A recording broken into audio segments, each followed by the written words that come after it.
Halo semuanya, selamat datang di channel YouTube Lilin Tua. Selamat datang kalian juga para taruna dan juga para pelaut. Channel ini ada untuk kalian, yaitu untuk pengenalan permesinan di atas kapal dan segala macam permasalahannya. Kalian juga bisa bertanya loh di channel ini. Bisa bertanya di kolom komentar ataupun langsung masuk ke akun Instagram saya. Oke, kalau begitu tolong di subscribe ya. Dan juga tolong diklik tombol loncengnya agar kalian tahu kapan video-video terbaru akan diupload. Dan juga klik tombol like-nya. Oke kalian semua, selamat mengikuti. Halo, kita jumpa lagi dengan Lilin Tua pada program lanjutan tentang refrigeran. Ya, saat ini kita di part number 5, part 5. For the part 4, part 3, part 2, and part 1, you allowed to open back. Ya, di yang lalu. Bagaimanapun, saya akan ngajak balik dulu apa yang terakhir kemarin. Yang terakhir kita bicarakan adalah ada dua macam refrigeran, yaitu refrigeran primer, refrigeran utama atau first refrigerant, dan refrigeran kedua atau second refrigerant. Ya. Kemarin kita sudah ngomong tentang first refrigerant dipakai untuk sistem pendinginan langsung, sementara refrigeran kedua, second refrigerant, digunakan untuk sistem pendinginan tidak langsung. Oke, kita sekarang konsentrasi ke refrigeran kedua, yaitu cairan pendingin yang digunakan pada instalasi pendinginan tidak langsung yang mempunyai titik beku. Kalau yang pertama titik didih, ini titik beku yang rendah. Nah, sekarang kita ajak cairan macam apakah yang punya titik beku rendah tersebut.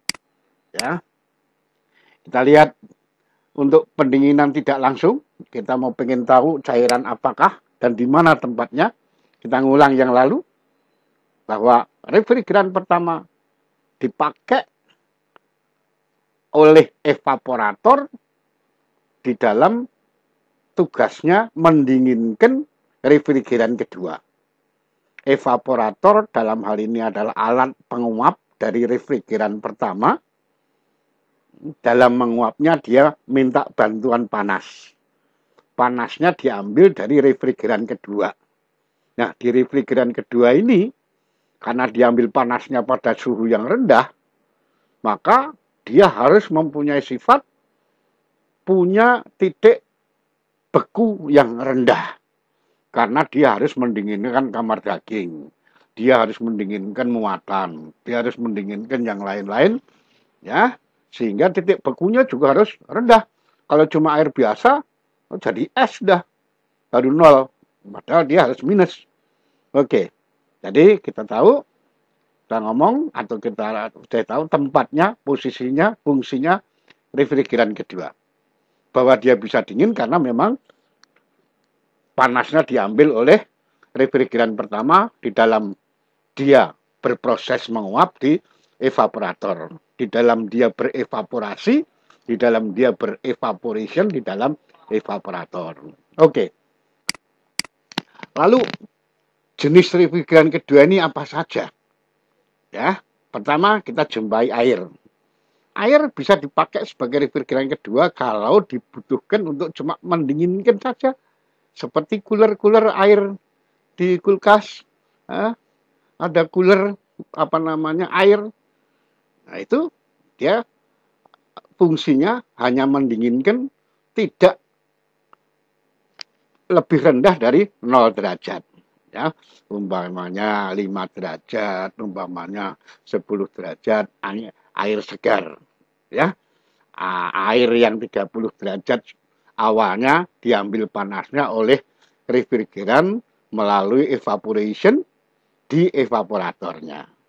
Yang kedua, kita lihat ada larutan kalsium klorida.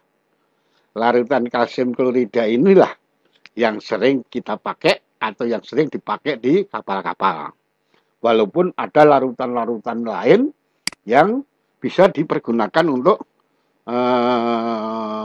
berfungsi sebagai refrigeran kedua, seperti sodium klorid, kemudian propilen, kemudian etilen, kemudian glisolis, dan juga metanol atau metil alkohol dan gliserin. Ini semuanya. Tapi yang banyak digunakan di kapal adalah yang larutan kalsium klorida. Ya, CaCl.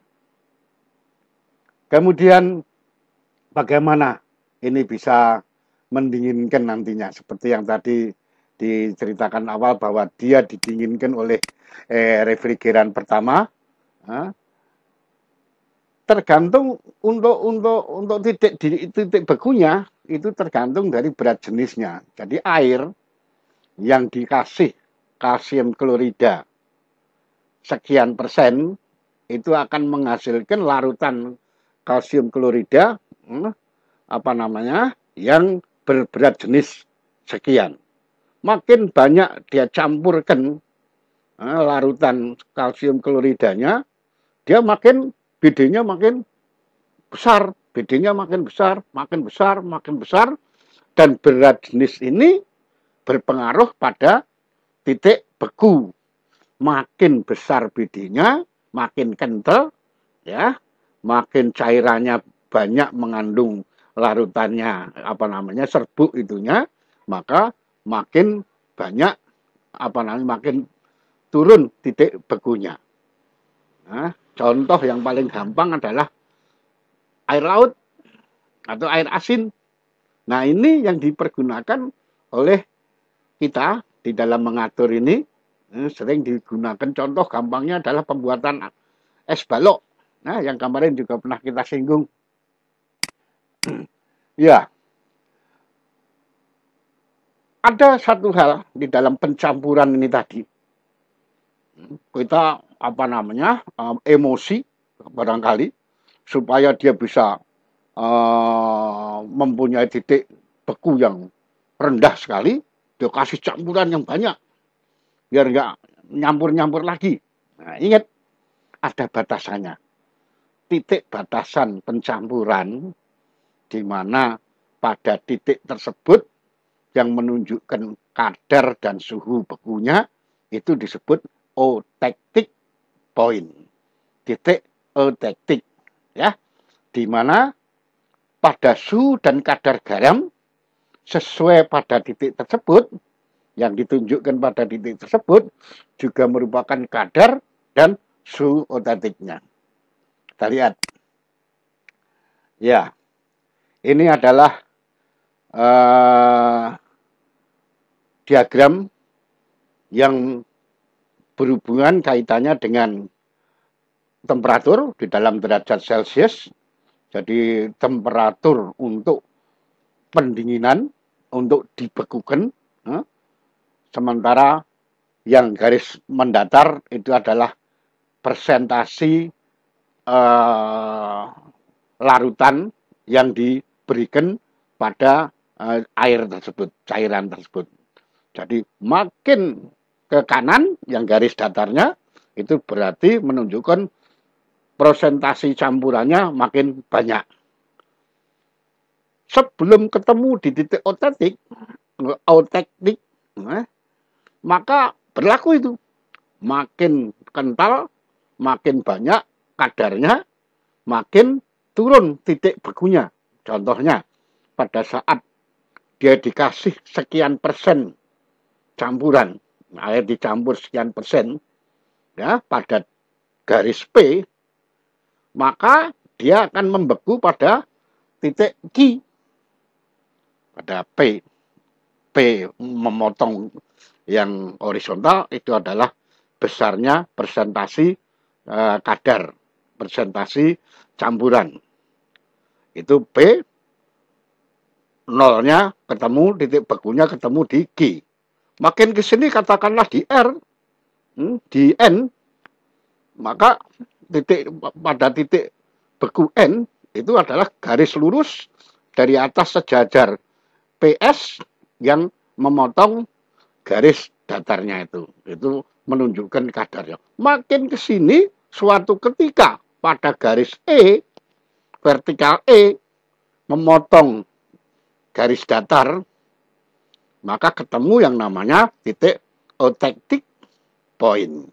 Pada titik itu batas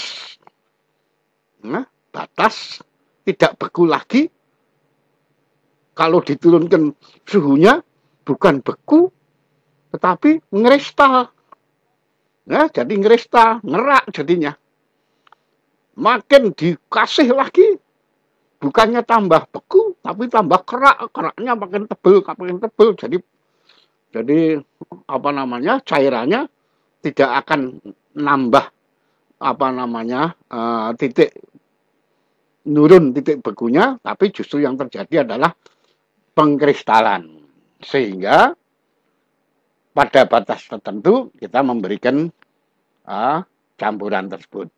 Biasanya kita ambil dari pengalaman, ya. Pengalaman kita menggunakan suatu alat yang namanya densimeter. Nah, kita lihat dulu. Pembuatan es balok ini nanti ada kaitannya dengan pencampuran ini tadi. Yang Anda lihat di diagram adalah peti yang isinya air. Ada koil. Koilnya itu adalah evaporator dari mesin pendingin, ya. Evaporator, kompresor, kondensor, baru masuk ke expansion valve. Yang kelihatan itu expansion valve-nya, baru ke evaporator. First refrigeran pengen menguap butuh panas, panasnya diambil dari air tadi. Kalau air itu air biasa, maka pada 0 derajat dia sudah beku. Padahal dia harus membuat es balok. Maka dia harus punya titik beku di bawah titik beku air, yaitu supaya bisa menghasilkan es balok. Untuk itu dikasih campuran supaya BD-nya naik. Dengan tambah naiknya BD, maka titik bekunya akan berkurang. Nah, itu yang harus dilakukan. Jadi kalau BD-nya 1, berarti BD air itu mesti beku pada 0 derajat Celcius. Sehingga BD-nya harus lebih dari 1. Ini hanya untuk pembuatan air es balok. Kalau nanti untuk mendinginkan kamar daging yang minus 16, minus 21, mendinginkan muatan yang harus lebih dingin lagi, maka BD-nya bukan hanya 1, sekian, tapi harus lebih lagi. Maka campurannya harus lebih banyak.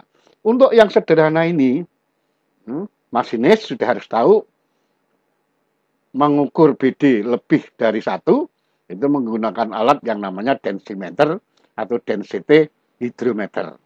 Ya, koki nggak ngerti caranya pakai itu. Mau koki menggunakan natural, alamiah. Kalau dikasih kentang, kentangnya langsung jatuh, berarti encer. Nah, masih bekunya nanti. Maka dia kasih larutan, kasih campuran serbuk. Ya, serbuk garam, sehingga kentangnya ngapung. Begitu kentang ngapung, berarti dia BD-nya mesti lebih dari 1. Maka boleh dikirim. Alatnya sendiri yang dipakai, yang sebenarnya harus dipakai adalah yang disebut densimeter atau density hydrometer. Ya, dia ditaruh, dia akan ngambang. Makin pekat larutannya, dia akan ngambangnya jauh naik dan stripnya akan menunjukkan dari 1 menjadi lebih dari 1. Ya, ini pekerjaan namanya sini. Inilah kira-kira sekilas tentang refrigeran kedua. Masih banyak tentang refrigeran kedua nanti di dalam aplikasinya. Demikian juga refrigeran pertama.